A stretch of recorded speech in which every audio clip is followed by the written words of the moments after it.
Hi,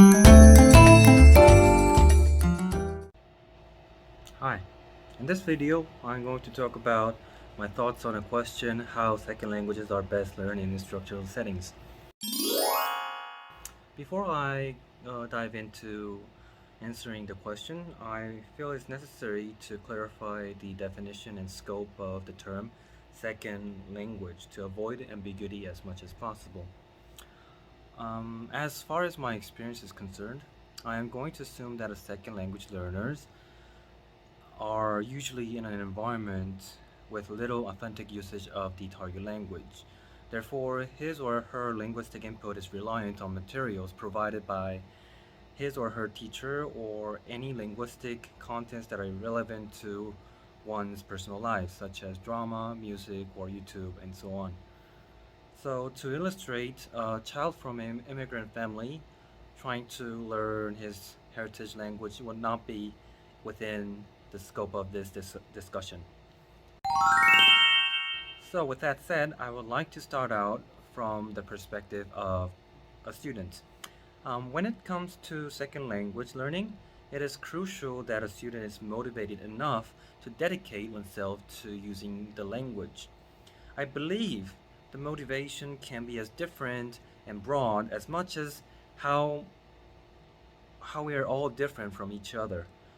For example, Alberto could start learning Spanish because he has an upcoming promotion in his company, and therefore he has an external motivation to learn it. And Ashley could learn Korean because she got interested in K-pop music or Korean dramas. Or Gail could learn Arabic just because he thought it would make himself look cool to his peers. Well, no matter the difference, however, the motivation should encourage the learners to seek out for more input and urge them to go through trials and errors in speaking and writing. Now, because learners have to play around with the language, another crucial part in second language learning is not being afraid to be wrong and being open to changes. Second language comes with a lot of obstacles. More often than not, it is very overwhelming for language learners to learn a vast amount of vocabularies that they have to memorize until they can finally formulate a complete line of words that would meet their communication needs. Grammars are not perfectly bulletproof, as there are exceptions. Even when a sentence is synthetic and synthetically sound, it might sound awkward and not make sense due to cultural differences.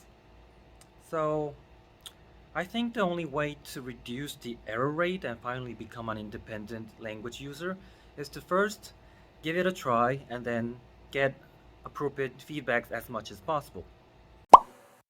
So, while it is important to have motivation and openness to changes on students' part, it is also important for teachers to make their instructions as learner friendly as much as possible.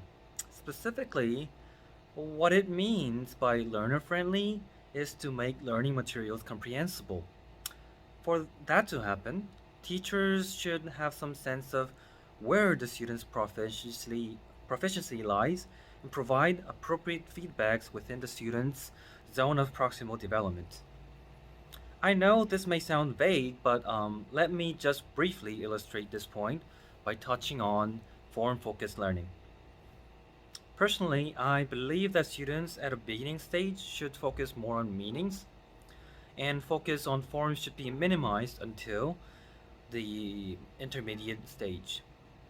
Once students grasp a bit of sense about the language and has started to gain some vague confidence, they are ready for fine tuning their little mistakes. To summarize, for successful second language learning, students should have enough motivation to learn the language and be open to changes, and teachers should be able to assess their students' proficiency levels and provide feedbacks accordingly.